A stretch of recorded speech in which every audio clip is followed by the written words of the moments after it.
Welcome to the Finding the Magic podcast, where books come alive. I'm Tricia Copeland, a fiction author and host of this show.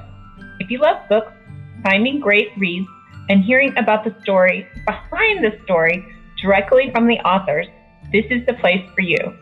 Whether you like fantasy, science fiction, dystopian, or romance titles, I think you'll find something to love in my playlist. Listen in to discover something magical about a book or two today. Hi, Mark. Hi, how are you doing? I'm good. How are you? Excellent. Thanks for having me on today. We may have a guest with us today. This is Smokey. He frequents my podcast. Today we have Mark Everglade. He is a dystopian author. Some really cool books coming out or already out, right? Kill Sweet Overkill is already out, correct?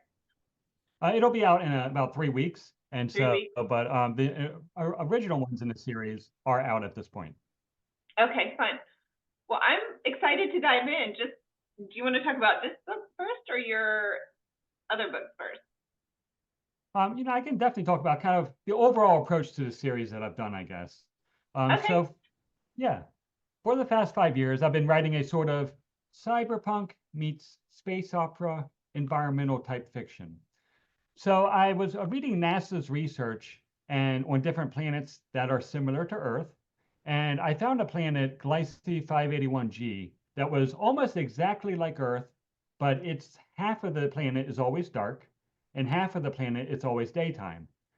And so I started envisioning 5 years ago exactly how those societies would be if you lived in darkness all day long, how that would impact your social relations, the relationship between the light side of the planet and the dark side, the power differential, how the governments would organize and structure on a planet with such large ecological differences. And so basically the series, starting with Hemispheres, following through Inertia, my current book, and the upcoming Kill Switch, the series basically follows a few characters as governments are trying to rotate the planet to change the structure of light on the planet. And by rotating the planet quicker, that leads to all sorts of problems with global warming, flooding, etc.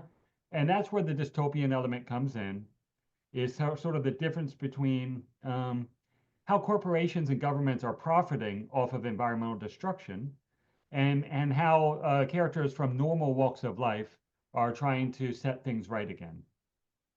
Interesting. Yeah, I can imagine a myriad of problems from all of that. I mean, just a world that would be dark all the time would be dystopian enough for me.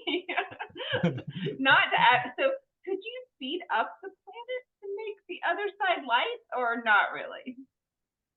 Yes, and so it is possible to increase a rotation speed of a tidal locked planet, and you would do so by ejecting certain parts of the atmosphere as mass, for instance, at a certain angle. So think of a balloon, and you filled up the balloon, but it's not tied yet at the end, and you can kind of let out a little bit of air, and you could make that balloon fly through the air.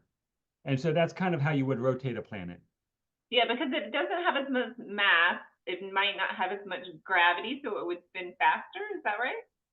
Yeah, there's a whole relationship to the spinning, to the gravity, like you're saying, to the electromagnetic structure of the fields, and then that relates how much UV light reaches the planet, and then that causes water to evaporate on one side of the planet where it's daytime, but all the water is on the other side of the planet where it's dark.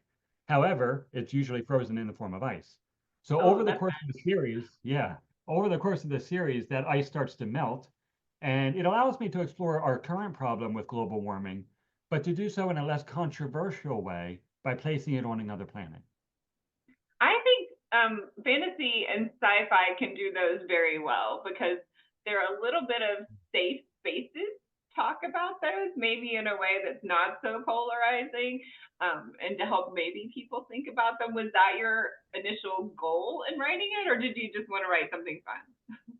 Absolutely. Having that safe space is important because, like cyberpunk literature, about half of people tend to be very conservative libertarians that are into it, and then the other half tend to be extremely liberal progressives, socialists, etc. You don't find too many people who aren't radical in some way that like punk fiction. So Okay, you so kind of have to describe so the for listeners who maybe don't know the definition of cyberpunk, describe that for me. Oh, absolutely. So cyberpunk is a term that came up almost 40, 50 years ago in the early 80s. Bruce Bethke came up with the term cyberpunk, and he told me he never dreamed that we would be talking about this 4 decades later when he was first writing about teenage hackers and whatnot. And so basically, they were coming out of the Cold War and or being in the Cold War at the time in the early 80s and coming out of the Vietnam War. There was a lot of skepticism towards government. There was a lot of fear, and we felt like we were on the edge of World War III, sort of like we feel now to some degree with threats of Russian and Civil War and et cetera. And so out of that period, you have personal computers emerge, and then in 1993, the internet goes live for the average person to have access to. And there was a lot of fears about how that would change society. So cyberpunk literature comes out in the 80s and basically looks at our relationship to technology and how it impacts our social relations and the power dynamics of how the rich can relate to the poor. For instance, who gets to use the new computers, who has the knowledge to be able to kind of leverage the benefits in the workforce that they give. Right. Well, now information is everywhere, but you don't know which information is right and which information is wrong.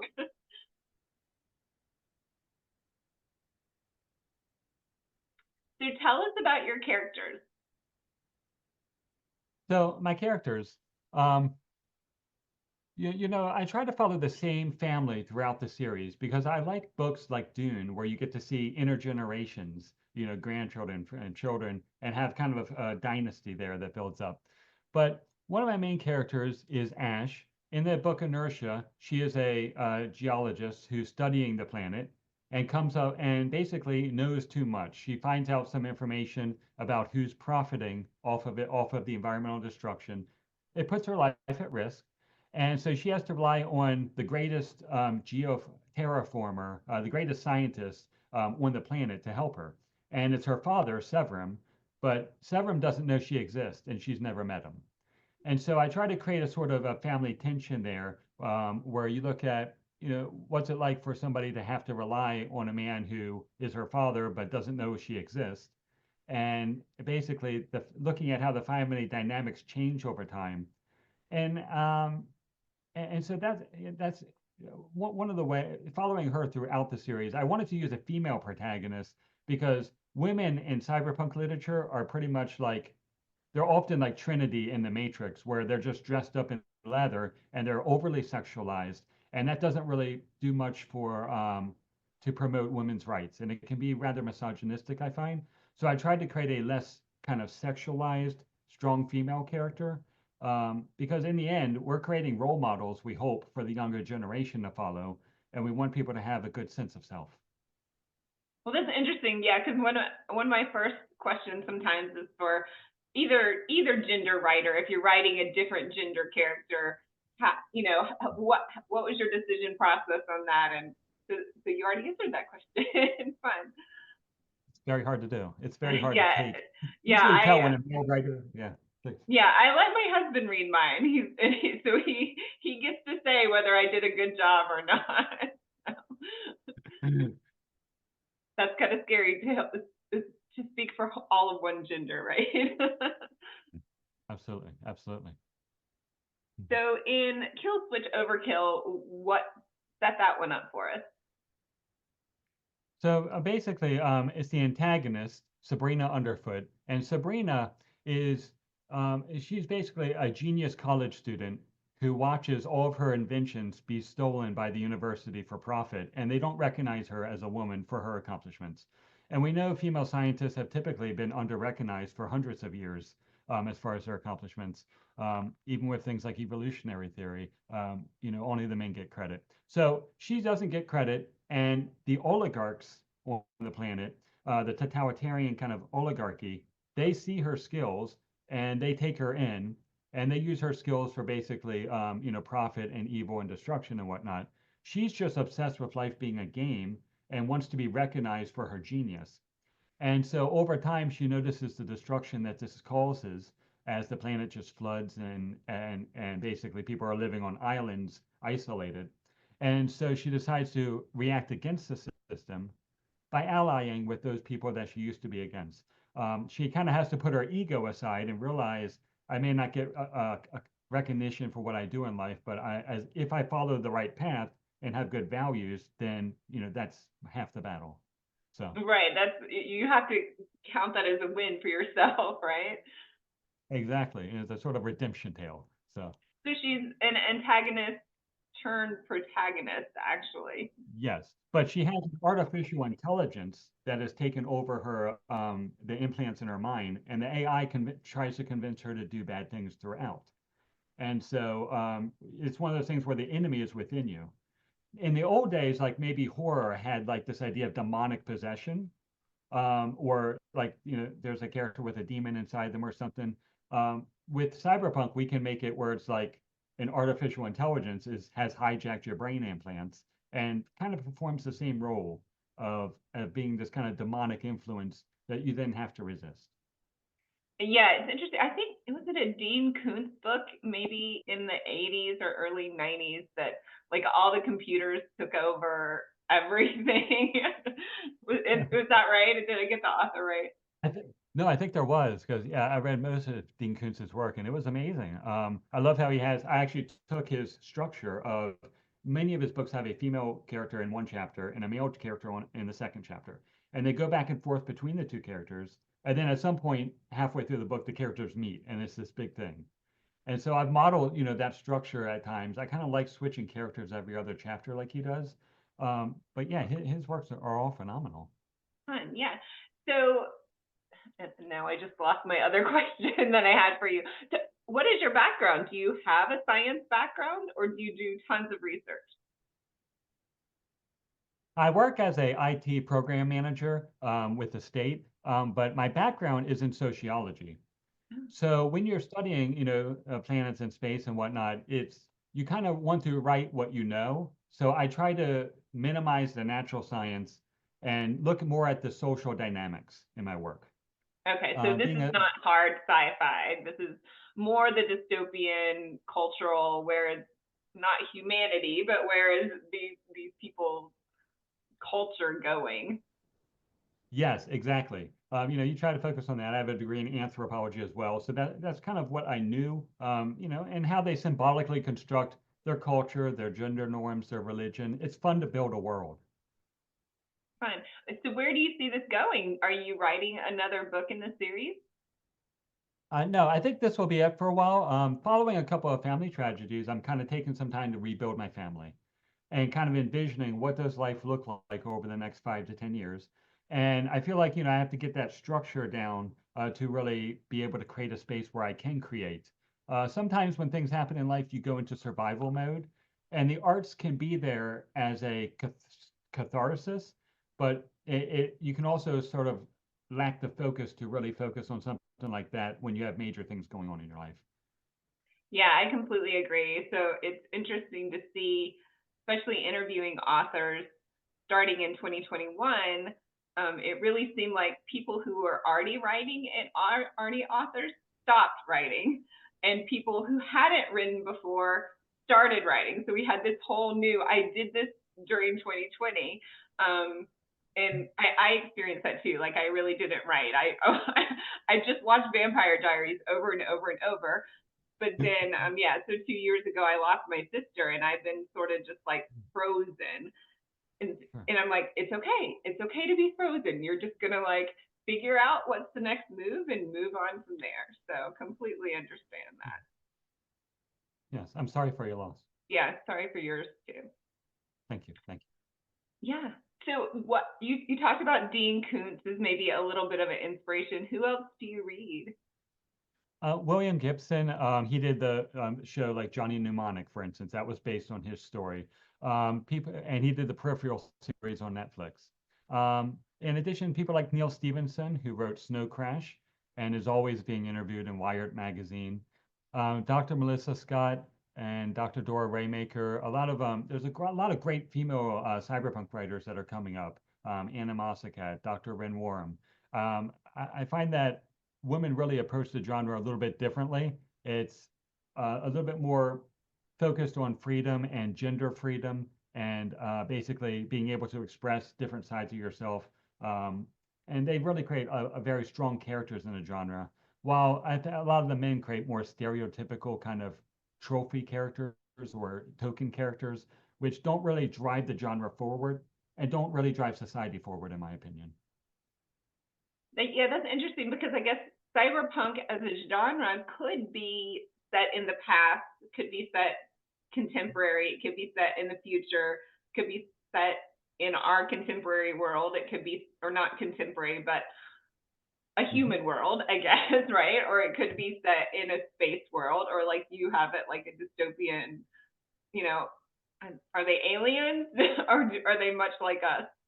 Yeah, and it could be set in virtual reality as well. And that's a lot of fun because it's a total playground where you can do anything. Cyberpunk generally today it is not set in space and there's no aliens. But I model Okay. mine after the 80s model, in which case many books like Frontera or Schizomatrix were set in space, and they occasionally had aliens. They weren't the focus. But yeah, there was a lot of examples from Michael Swanwick, Vacuum Flowers, classic works that are obscure but are still studied today, where you do find this space element. Um, yeah, it's the genre kind of got away from that and just kind of went with neon cities at night, with the rain coming down, and it became very noir, like Noir. That the noir kind of culture, that genre became synonymized with the way that cyberpunk took off over time. And part of that is traditional gender roles, a lot of violence, a lot of brooding kind of darkness. The warmth was kind of sucked out of the genre. Well, yeah, yeah, because it feels like it did go like if you think about the Matrix, like Mm. a lot of society or people felt dehumanized in that because what the machines were acting as basically sort of our consciousness or something, of that sort. So that's a very dark thing to have basically humanity taken over by these machines or AI or whatever it is at that point.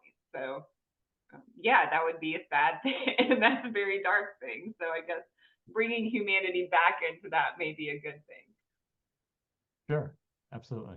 Well, that's a lot of fun. So if you think about what you want someone to take from, I don't, you can talk about one book or you can talk about your series. What themes would that be, or what would you envision people getting from your work? The takeaway is, first of all, those who seem like they're opposite to you, that like they're the other group, they're the enemy, could be your ally tomorrow. That when we look at the difference even between liberals and conservatives, most of us want the same things at the end of the day. We want fairness in society, however we, define that. We want to be able to feel safe. We want to raise our children in a way that will have good values for the next generation to follow. We tend to focus, and the media focuses on what's different between them, but people are more united than they think in terms of basic values and expectations of life. All humans have the same needs, the same basic needs of belonging and and love, etc. In addition, I hope that they take away that anybody can change society, no matter their walk of life. William Gibson once wrote a book about this genius hacker who lived in a cardboard box under a bridge. And so, All Tomorrow's Parties, I think it was called. And so, the idea that anybody can be empowered to make a difference. Uh, and society usually was changed by just a small group of people who were really dedicated. And we look at powerful figures like our president or some of the circus show that's going on in politics. And some people seem like they're so grand that they're unstoppable. But at the end of the day, there's 300 million Americans, and and together as a voice, if we were united, we could make a tremendous difference.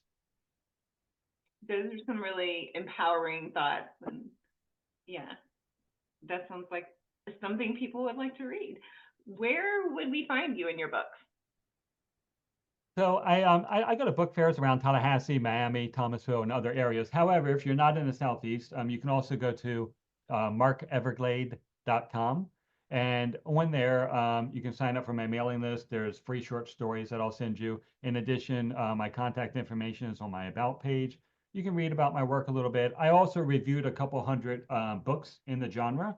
So you can kind of filter out some of that AI created stuff to really get to the heart of the genre and get a sort of intellectual analysis of it. Oh, that's very cool. Yeah, that's a good resource. And I heard a rumor that you run something called Cyberpunk Day. Tell me about that. So Cyberpunk Day is something that me and my friends we got together and came up with. It's a trademark day that's celebrated most years in October, um, usually on October 10th because it's like 1010, like binary code. But it's the opportunity for people for content creators in the genre to interact with the audience. And we'll do things like have synthesizer performances together or write stories together or have different lectures and analysis by college professors on what the future looks like. And so we just organize events most years around that. And that kind of brings the community together. With a lot of these like subgenres that are very niche, there's a community that surrounds them because it's kind of difficult to talk about this stuff with like just anyone. And so, we tend to be a very close network. That sounds like a lot of fun. Is it an in-person event or is it a virtual event? It's been virtual for a while. There's been talks about moving it to Detroit at one point for in person, but right now it's kind of virtual because everybody's so spread out over the country. That's a good way to bring things together. Yes, the first time I ever went to like a fantasy and sci-fi con, this just tells you how much I did not know about all the genres that you could read. But there were a ton of steampunk people there, and they were all dressed up in all these costumes, and I was just fascinated. But then, like, my uncle was like, "Yeah, I've been reading this stuff for 30 years," and I said, "Oh, okay. Well, there's so much more to discover." So, yeah, it was super fun.